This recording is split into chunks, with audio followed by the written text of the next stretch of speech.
I will say this, we're going to have a little press conference. I'm going to have a round table today just because I miss them so much. I got a little quiz for you guys later on.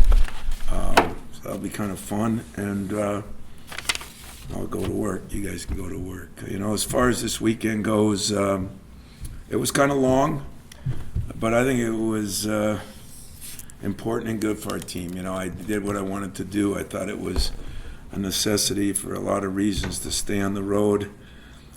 I did know that I was up for it both ways. As far as, I don't mean you guys. I think you guys understand what I'm trying to do, but public opinion is another opinion. And so that part worked out. We had some good games by some people. We had some good halves. I thought Xavier was the most consistent. I thought, Cassius played, well at times. Aaron, I think, responded really well coming off the bench. And yet I'm still looking for that consistency out of him. Back here tomorrow concerns me. The more I watch Northwestern, and it'll be, I'm trying to think who the coach was.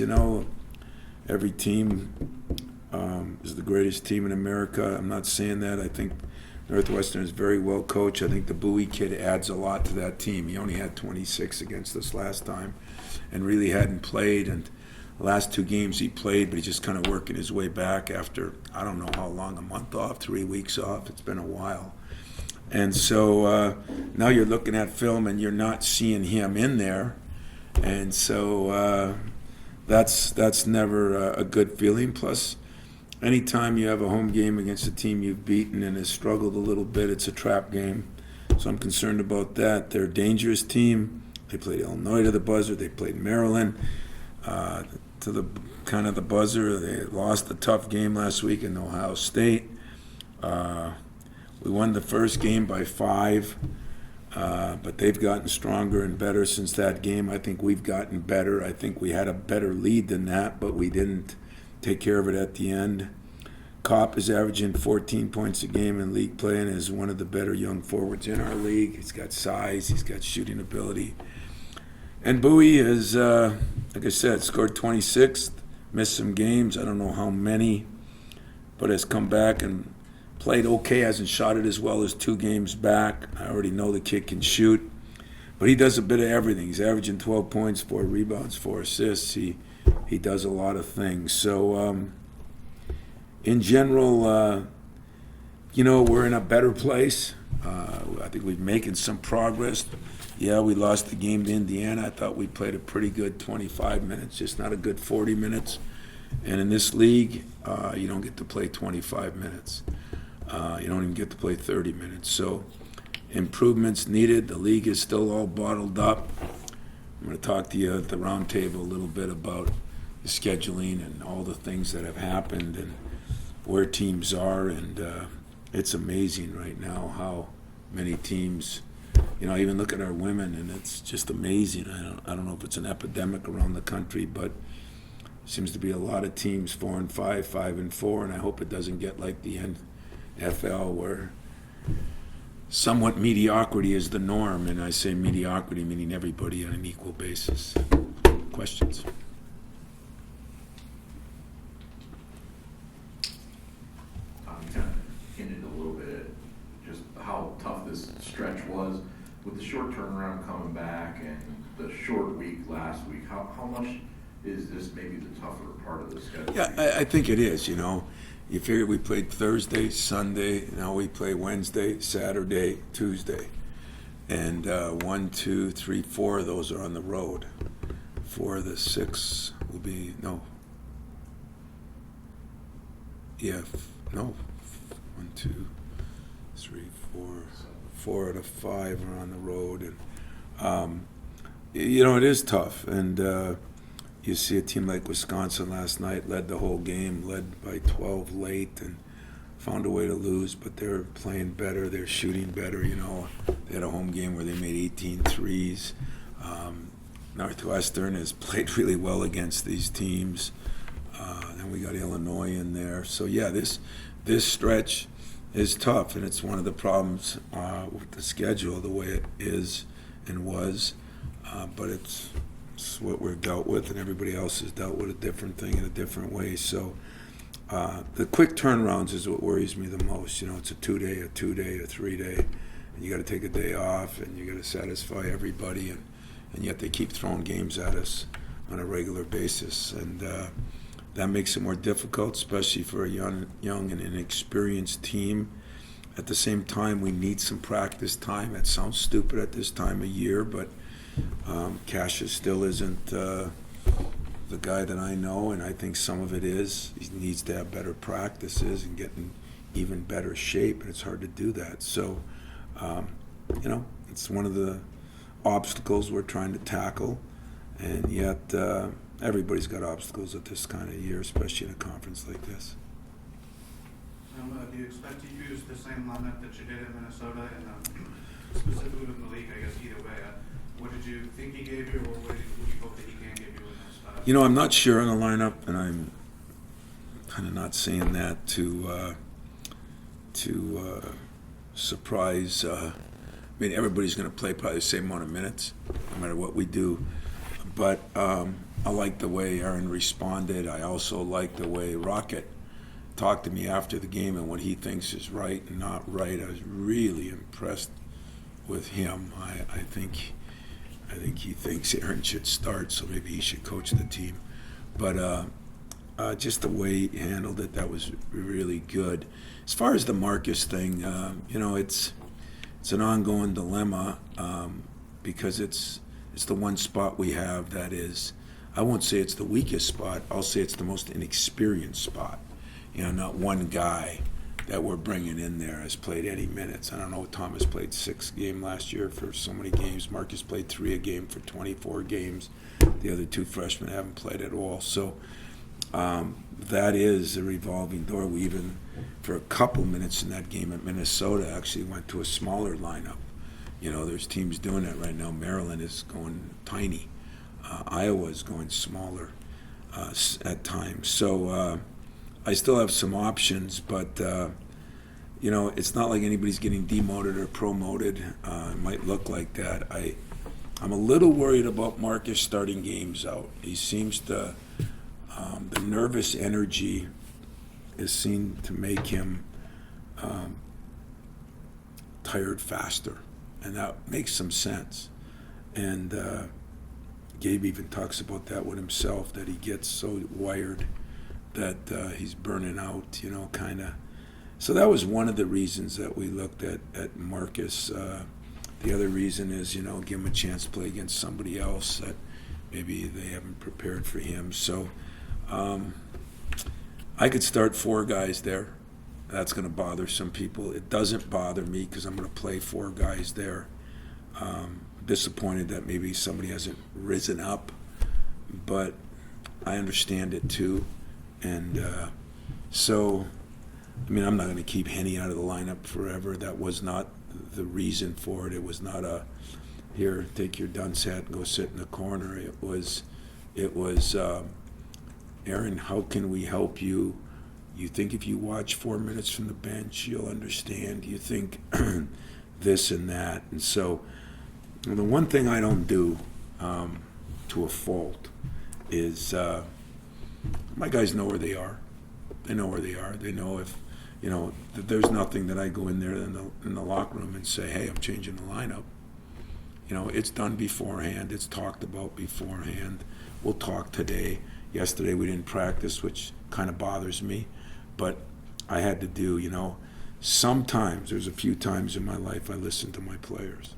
And just the fatigue factor, and that was something more than a few of them talked about, and there were a few that I had great confidence in, weren't trying to get out of a practice. So that's what I did. Speaking of Marcus' starts to games at Indiana, how would you assess how he started that game with a near make on that turnaround, and then he came back with a face-out jumper and added a 3 later on? God, I love you. I didn't think it was possible for a media member to find the positives in this situation. I can jump on both of you guys with it and say, yeah, there was a couple of things that were done well and many things that weren't done as well. What we learned last year when we changed from when Nick got hurt is we learned the value of the things you don't see. You always see the measurables. You see the stats. You can see if a guy rebounds. You can see if a guy makes shots. You can see. What you don't is the guy in the right position. Is the guy calling out the right thing? Is he setting the right screen? Is he doing this? He's doing that. And I think Markey starts out okay, but he gets so tired so fast that then he starts not doing those things. Also, the second time he goes in, he's been a little better a lot of times. And so I'm just trying to put him in the right position. It took Morris Peterson 4 years here before he started. It's not always a negative. It was interesting talking to him after that game when we got back that night, just sitting down talking for a while. You wonder why I hate the social media. It's because these poor kids, they're embarrassed about what people say and do, and it affects them. And it took a while to say, no, I'm not listening to other people. It's my fault because I'm listening to myself while he's getting his information from other people. I mean, I've seen people, again, I'm not on it, but I get coaches that are on it, and they bring me stuff once in a while on what people say about some of these guys. And, people got to be so ignorant, it's scary what they say about some of these guys. And I'm sure they say it about me. But a little bit of experience, a little bit older, a little bit more ability to take it, get paid to take it. They don't. And so I'm trying to keep the heat on them that I want to place on him, keep the heat off him that everybody else wants to, and figure out what's best for him. Because if I get Marcus best, I'm going to benefit. And that's the bottom line. So don't let it worry you whether he starts, he doesn't start. Now, if all of a sudden, he didn't play the second half. That was the first time he played less than 13, 14 minutes. That was earned. Okay, that was earned. He knows it. I know it. And that's it. That was a one-time thing. I expect everything to go back to normal as far as the minutes he plays. Or more. Tom, you mentioned a moment ago having 4 guys who could play your 4 position for you. I'm just curious, they're all competitive, but how much of a blessing for a coach is it to have 4 guys that if they're not the one, they're not going to sit around and pout and waste their minutes when they get in? Well, that's a pretty good point. It's not like, Marcus probably does a little bit, but it's not like anybody thinks they should be playing, That's when there's problems in the locker room, or there's problems, I'm better than him, I'm better than him. Some people are delusional, but for the most part, I don't have any problem with that, Those guys all pull for each other, they get along together. It's, it's like Rocket. I was really impressed. I started him early in the year, then he got hurt. My game plan was to bring Gabe off the bench because not knowing whether he's better or worse, that had nothing to do with it. I just thought it would give us a lift. So I thought about going back to that, and after talking to him, I think I know where I'm going to go with the lineup. Again, no big secret, but Aaron is more than worthy of being a starter. Of course, so is Morris Peterson, so that doesn't mean everything. But Aaron, if we get through to Aaron, we're going to go from good to great. And Cassius has to continue to take steps forward, but because he's already great, but he's got to be elite. That's just the way it works. And but you learn something about somebody when he's down and out. So I guess for a better choice of words, you bench a guy. I had my reasons. They weren't all that, but you do. And the way he practiced the day before, and the way he got points with me. No sulking, no this, no that, kind of understanding. I wasn't total understanding because I didn't even understand. I'm just trying to push buttons.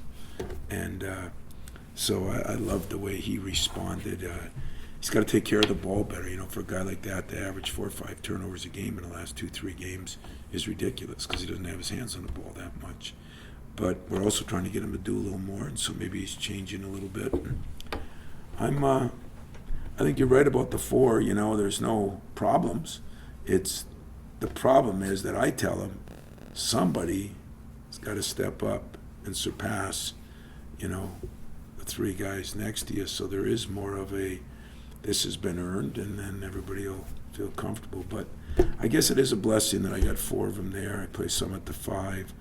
We're going to have some teams in where we're going to need some fouls and need some things. And I even, we looked at Braden Burke, and, at 6'10", strong, getting better in practice. We're even looking at defensively, giving him a shot at some things. So we'll really screw up the whole system.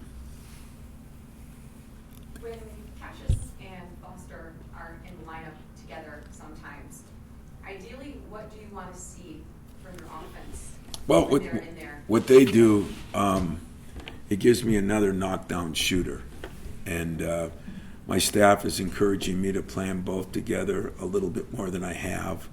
I think that's merited and earned. I think Cassius enjoys having Foster in there because he's sometimes can get off the point a little bit and maybe come off some picks. Where the problems come in is defensively a little bit with 2 smaller guards. But, people do that. And people got to guard us too. So you may see a little bit more of that. You might even see Aaron or Gabe at the 4 some if I don't get what I want out of the guys. And, to some people it'll seem like, yeah, boy, you're tinkering with your lineup late in the year. Just remember last year, focus back. Around this time we were moving some people around, sometimes by injury, but some things worked out, and then we got Nick back, and then we finished even stronger. So I'm not panicking over it. It'd be a little smoother for me if everything went right, and Foster needs a little bit more time and fairness. Trying to get Cassius going too. I'm trying to get him in even better and better shape. I think some of the reasons he's wearing down is I still don't think he sleeps very good, and that's one. And when you don't practice as good, your conditioning doesn't get as good. So those are things I'm going to battle. But you know what? I like where we are a hell of a lot more than other people. My question is about playing combinations. You mentioned you went smaller yesterday or Sunday for a stretch. It looked like you went big against Indiana with Malik out on the perimeter. How many combinations kind of are there, and how much tinkering can you kind of do? Well, more tinkering than I'd like to do at this time. We did play Malik at the 3 a little bit at Indiana. It was because they had Smith at the 3, and we felt like if we didn't have Gabe in there, it was when we went smaller there. When we played Rocket at the wing, he would really post up people. And so we dummied down our package a little bit. We had a little offensive package for Malik. And that can happen a couple times. I don't think we'll get a steady diet of that, but it can happen. I think we can go small. I think we can go big, and I think we can go in between, which we do a lot. And so we have some versatility. It's not all proven, and it's all young versatility, but we do have some versatility that I think as the year goes, usually halfway through the Big Ten, the freshmen become sophomores a little bit more. So I think we're going to gain a little experience and confidence if they're playing on a regular basis, even if it's, not if it's 3 minutes, but if it's 10, 12, 15 minutes, I think that'll benefit us. I still love the togetherness of the team. I do not feel the connectiveness of the team. And what I mean by that is togetherness means they all get along. Connectiveness, if that's such a word, every word's a word in the UP, so I don't have to worry. But it means that everybody's moving together, and everybody moving together means everybody's on the same page as far as knowing what to do. Getting along is only part of the battle. Being connected is a big part of the battle, and that's what we're trying to strive for. Is Marcus going to be a good off-the-ball defender? Because we need that. Xavier makes up for 9 people. It's Cassius. Don't want him to revert back. He's been better on the ball. I want to keep making sure he's good off the ball. Make sure he's still pushing the ball. We're not getting up as many shots. Some of it was turnovers. Some of it was not pushing it quite as good. So trying to still put it all together, and we'll see what happens this week. After the game on Sunday, talking to Rocky about being back in the starting lineup, he said that's not the goal. The goal is to be a significant contributor and ultimately a winner. Are you pleasantly surprised with his assimilation into the culture of your program, Tom? Assimilation. To start shrinking your words. I really am. You know what? I was impressed after the game, and I was impressed yesterday because he's saying some things that I think people would be surprised that he's saying. And as I said, he just, I don't know if many people told him, you can't do this, you can't, it's all new, it's foreign territory. And yet, fights it for a minute, but he understands it. He has a pretty good understanding of things. And you know what I do love? The same thing I loved with Mateen back in the day, or Travis, or Kalen, or I love his competitiveness, Keith Appling, his competitive toughness. And so that he's a true Spartan, and as he gets the other things, it's going to get better. But he's in a good place, and I give Gabe and Aaron. Aaron could have sulked, and he was his biggest fan, and I think that told Rocket something. And so yeah, I'd have to admit I am, but it sure is a nothing but a positive right now, to be honest with you. 25 years in, for the last 2 years, you've had so many moving parts. Where does this, I guess, segment of your coaching career rank? And how do you, I guess, keep it fresh with having to make those changes on the fly? Well, I'm disappointed that 25 years in, it's going to where it's going. I told you guys the transfer thing. I heard a couple things today that if they happen, it'll blow me away. Meaning the transfer stuff, not here, but places. And, I'll never agree with the people that think it's the right thing, because I think if all of us, whether it be Matt or Mex, or whether it be you guys or Audrey and her new job, I think if you're not all in, you're half out. And if you're half out, you can't be great in something that takes greatness to be successful. So I just think that, the minute a guy doesn't play, there's probably, I can only imagine how many schools called Marcus. I can only imagine, don't know, didn't hear anything. And of course it wouldn't be the school, because that's taboo. So it'd be the 13 other people around the school that have some I can only imagine. And so that puts doubt in your mind, that thing about get mad, get better, go to work. That lacks. And so I hate that about my profession. I really do. I think, I really like the kid from Minnesota, Carr. And you know what? He wasn't happy where he's at. I got no problem with that. He went there, he sat a year, he got better, he worked on his game, he did this, he did that. I told you Joey Hauser's going to be a lot better player, I told Marcus Bingham the other day if he would have redshirted his freshman year and worked on nothing but the weight room and his academics, I think he'd have been better, because there's so much pressure on these guys. But this is, as I move forward, this is what I've signed up for now. I'm not that good. I can't change the world, and it's the way the world's heading. Everybody wants to be transit. Everybody wants to, when the going gets tough, get the hell out of Dodge. So there's always going to be moving parts now, and there's never going to be as deep a. Nobody's going to have the depth that you used to have. I think it's going to be worse in football, to be honest with you, where they can have so many more injuries. But it is what it is. There's things about your job you don't like. There's things about mine I don't like. The difference for me is, I'll say this till my last press conference. I just think we're hurting the kids. Other people think we're hurting them by having rules. I think we're hurting them by giving them freedom to make decisions that are normally bad decisions at 18 years old. So I think we're hurting the kids, but that's me. Anything else, or we'll go back to the round table? Have some fun.